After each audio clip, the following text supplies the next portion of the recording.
Irmã Wendy e a história da pintura. Século XV, 1420.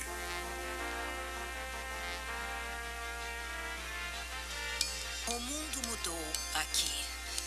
Num frenesi alvo e ardente de invenção, a história da humanidade e a história da pintura se fundiram.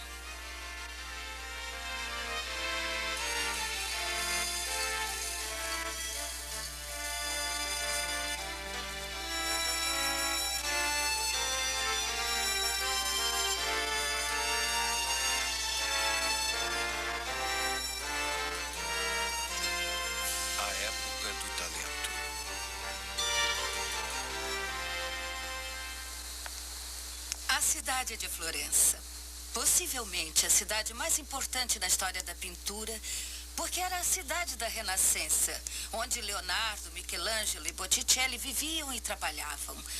Pintores que tornariam visível um novo sentido do que significava ser humano. Mas se você perguntasse aos grandes artistas da Renascença onde a fogueira dessa nova visão começou a estalar e crepitar, eles o conduziriam a uma pequena capela na igreja carmelita. Todos eles vieram aqui para maravilharem-se com o trabalho de um jovem artista, Masaccio, para sempre jovem, porque ele morreu com 20 e poucos anos, e a Renascença começou com ele. Adão e Eva, sendo expulsos do paraíso, da satisfação do ventre, à fria e dura luz do cotidiano. E Masaccio os fez tão totalmente verossímeis para nós, pessoas tão diferentes. Adão tão inconsciente do corpo, mas ele esconde o rosto, ele não aguenta a luz da verdade. Talvez ele não saiba mais quem ele é. E Eva, bem ciente do corpo, embora não haja ninguém para vê-la. Mas o que ela expõe é o rosto, aquele terrível grito primitivo que ela emite. E os olhos dela, um olhar de recém-nascido. Ou você poderia dizer que o rosto dela é como uma caveira, porque agora que nasceram, eles morrerão. Tudo realmente reflete através da história dessas duas imagens. A linda nudez masculina de Adão e a sexualidade de Eva. E a imersão deles na verdade. O anjo não está conduzindo eles para fora. Eles estão indo embora. É aquela culpa humana. E isso, creio eu, é muito importante. Porque nós podemos pensar na Renascença como vendo a humanidade como divina. Não. Eles viam a humanidade como digna, como capaz de aguentar e assumir responsabilidade. Mas eles carregam o peso de toda a dor que a humanidade conheceu, todas as culpas e medos. Eles sofrem na terra e refletem suas próprias sombras. E era disso que a Renascença tratava, a humanidade como íntegra, sofrendo, mas responsável.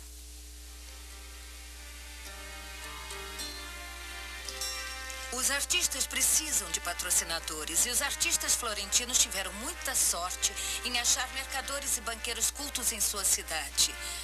E os mais importantes eram da família Medici. Eles eram banqueiros. Papas e rainhas eram ajudados por eles. Mas a verdadeira contribuição deles à história foi o modo como eles gastavam o dinheiro. Cosimo, o primeiro Medici patrocinador, construiu um mosteiro para os irmãos dominicanos, magnificamente equipado, com uma esplêndida biblioteca para guardar os preciosos manuscritos. Havia pinturas em todos os andares e em todas as celas. E para pintá-las, Cosimo naturalmente escolheu o próprio artista da comunidade, o irmão John. Ele pintava anjos com tamanha delicadeza e convicção que foi apelidado de Irmão Anjo, Fra Angelico. Retábulo de São Marcos, Fra Angelico. Essa grande e gloriosa pintura é de Fra Angelico. E contudo, quando vemos fileiras de santos e anjos, ela pode parecer para alguns de nós um tanto assustadora. No entanto, eis Eis uma das pequenas pinturas sobre Cosme e Damião que estavam embaixo da maior, onde pode-se ver inteiramente o calor, a perspicácia e a grande sofisticação de Fra Angelico. É a história de Justiniano, que tinha uma perna cancerosa. E uma noite, ele sonhou que ninguém menos que Cosme e Damião entraram voando pela janela, cortaram a perna dele e a substituíram por uma perna de um etíope falecido. Então, quando acordou de manhã, estava de duas cores, mas curado.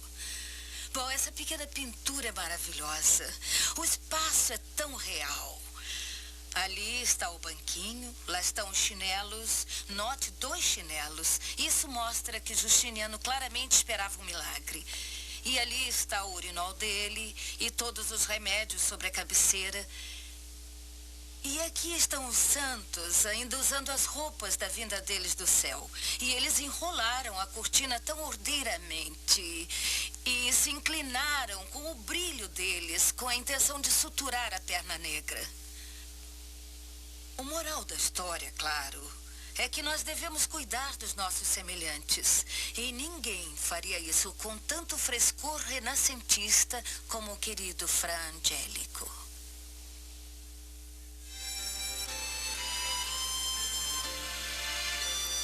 Os ricos sempre gostaram de decorar o seu lar. E a Renascença buscou novos temas. Aqui na Vila Leme, as pinturas não eram religiosas, não. Essas eram imagens que os eruditos renascentistas estavam descobrindo na época. O mundo da mitologia, musas, encantos. O mundo clássico estava na moda. E quem mais sintonizado com ele do que Botticelli? Aqui está Marte e Vênus dele, o deus da guerra e deusa do amor. E o formato dele, esse formato longo e fino, nos diz que isso fazia parte da mobília. Ou sobre a arca, ou sobre uma porta. Mas onde estivesse a mobília, e uma mobília de quarto. Porque isso é um retrato de amantes. E Botticelli era tão gracioso e elegante, quase um tipo de pintor de recepção em jardim. Não pensamos frequentemente nele como sendo humorista, mas aqui ele é. Porque após uma noite juntos, Marte está completamente exausto. Ele nem ouve os pequenos sátiros fazendo barulho no ouvido dele. No entanto, Vênus está fresca como uma rosa.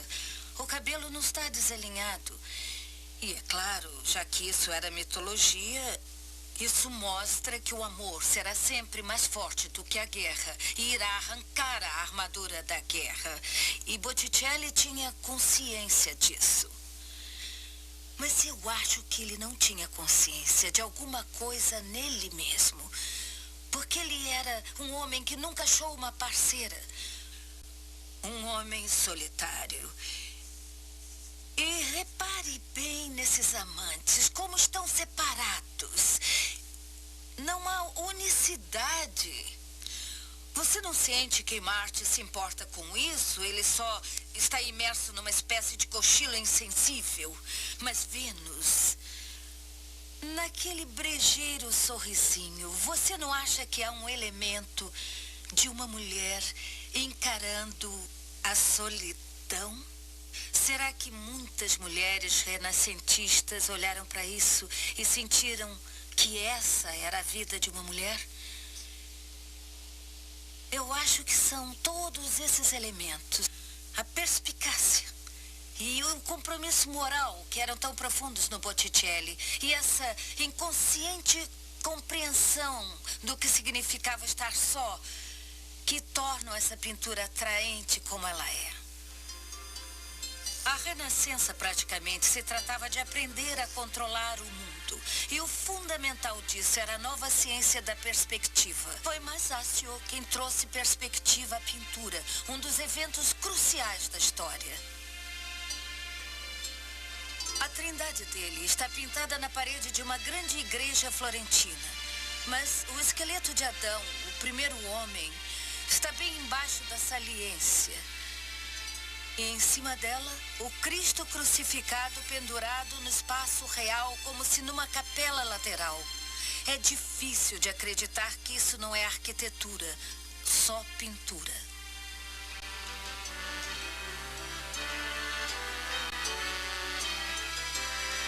Leonardo, o homem de 20. Filho ilegítimo de um advogado de uma pequena cidade, ele possuía uma das mais notáveis mentes de todos os tempos. 20, século XV, 1450. Nada parece ter escapado à mente indagadora dele. O voo dos pássaros, veículos blindados, circulação do sangue, medição de ventos, helicópteros, submarinos, astronomia. Todos eles atormentavam o brilho caprichoso de sua imaginação.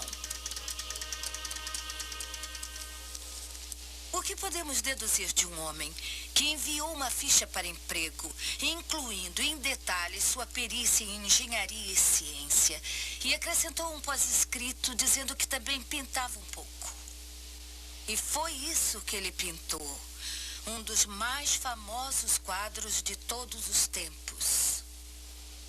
Nós olhamos tanto para o Mona Lisa que pensamos que o entendemos, mas não entendemos. Ele é infinitamente sutil e, contudo, a não ser que a gente realmente olhe para ele e tente entendê-lo, nunca entenderemos Leonardo. Se você pensar bem, um grande retrato é geralmente muito bonito e cheio de personalidade. Ele é um campo de carga, ele nos leva a um dínamo da personalidade de outra pessoa. Mas não o Mona Lisa. Nós não estamos reagindo a ela, ela não está reagindo a nós, mas ao artista. Lembre-se, Leonardo era o homem mais bonito da sua geração. Ótimo cantor. Quando ele pintava, geralmente tinha músicos. E nós sabemos com certeza que ele nunca teve um relacionamento emocional com uma mulher. Rapazes, sim, mas só isso. Então, aqui está essa esposa do mercador, Mona Lisa, assistindo com um divertido interesse, com um sorrisinho secreto. Esse lindo e poderoso homem de aparência aristocrática pintando-a. E ela sabe exatamente o que pensa e ela não vai partilhar isso. E a maravilha de Leonardo é que ele captou isso.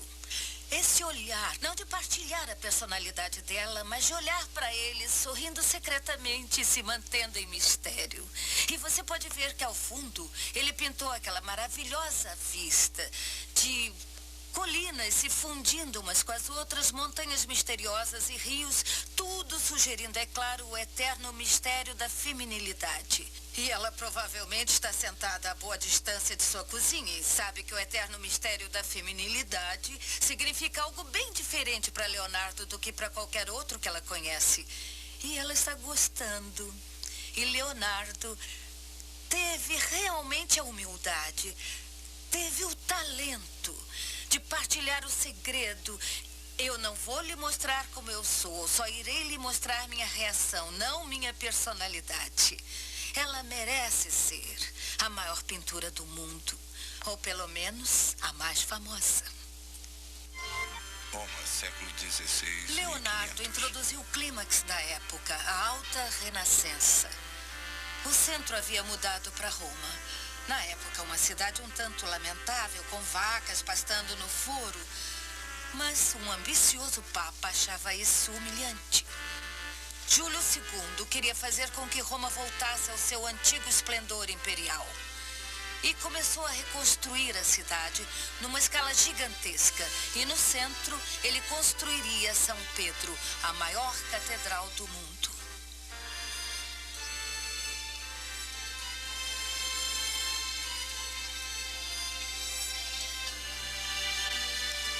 Júlio sabia reconhecer o talento. E quando chegou a hora de pintar os cômodos, ele escolheu um jovem que era a sensação das províncias, Rafael.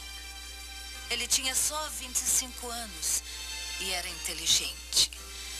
Todas as pinturas desse cômodo celebram o poder do papado, de Júlio e retrocedendo até o primeiro papa, São Pedro. São Pedro havia sido preso. E Rafael conta toda a história de como ele foi libertado usando luz. Desse lado, você tem os degraus que levam à prisão. E note, aliás, o modo brilhante como ele está acomodado, precisando ter aquela grande janela fincada no espaço. E essa escada é o mundo comum.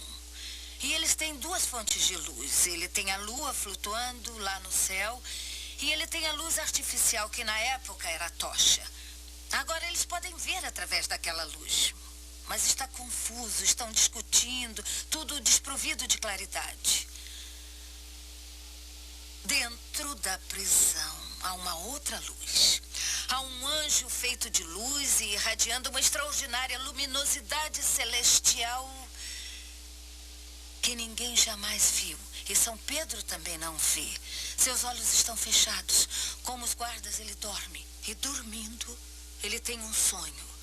Ele sonha que vê um anjo dizendo que vai tirá-lo da prisão. E ele o conduz, e os grilhões dele se desprendem e alcançam a porta, e ela se abre. Eles descem a escada, os guardas dormem, eles atravessam a prisão.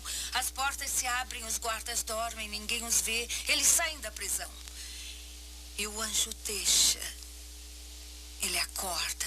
Está livre. Aconteceu, escapou. Agora, o grande Papa Júlio II, o homem que reconstruiu Roma para ser a capital mundial da arte, adorou essa história. E quis que Rafael pintasse isso, porque achava que isso mostrava que não se pode reprimir um bom Papa. Mas é claro que isso é mais profundo. É o sonho de fuga. O sonho que todos têm quando todos os problemas desaparecem. Sem hipoteca, parceiro perfeito, ótimas férias. E me parece tão comovente que Rafael, que morreu com 30 e poucos anos, e era um rapaz de boa linhagem, bonito, popular, bem-sucedido em tudo o que fazia, também conhecesse esse sonho. Ele conhecia a necessidade de fugir. Tudo veio tão fácil para Rafael. Como isso pareceu injusto para esse gênio trabalhando duramente pelo corredor. Michelangelo era de uma linhagem de sangue azul impecável. A família dele se sentiu ultrajada por ele escolher trabalhar com as mãos. Mas ele tinha sido criado pela esposa de um pedreiro.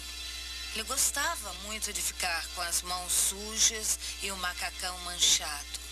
Esculpir era realmente empolgante para ele. Essas figuras inacabadas se chamam os cativos. Elas deviam originalmente decorar o túmulo do próprio Júlio. Um monumento para competir com os mausoléus da antiguidade. Michelangelo teria levado 20 anos para terminar. Mas Júlio interrompeu isso.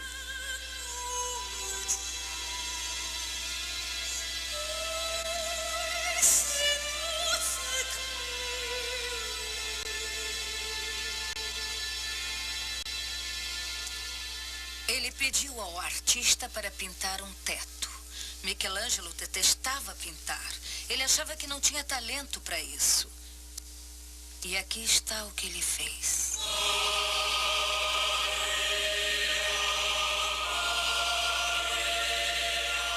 A Capela Sistina. A pura exuberância e beleza física do que Michelangelo produziu nunca foi superada.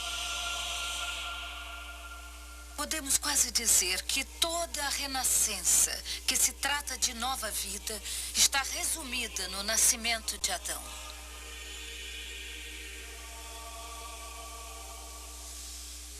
Adão está lá em cima, em sua gloriosa nudez masculina, mas ele não está vivo. Tudo que ele pode fazer é levantar um dedo lânguido. E lá nas nuvens, gira o Deus do poder. No seu grande manto voador, há um mundo. Se aquela é Eva ou não, há um rosto humano lá, olhando diretamente para Adão, com um olhar provocando-o a responder ao desafio.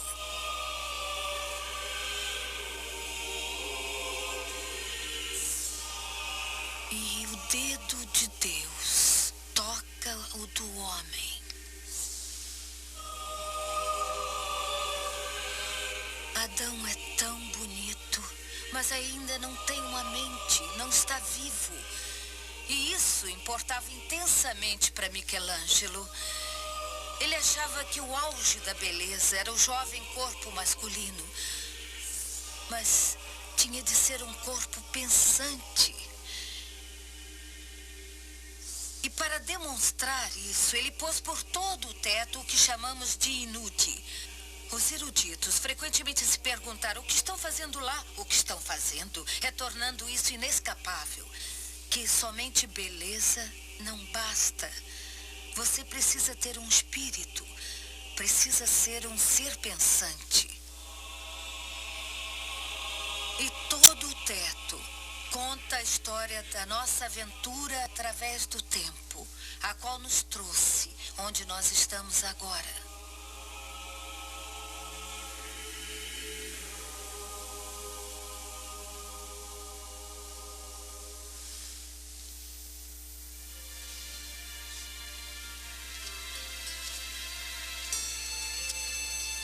Mas há um outro capítulo da história da Renascença.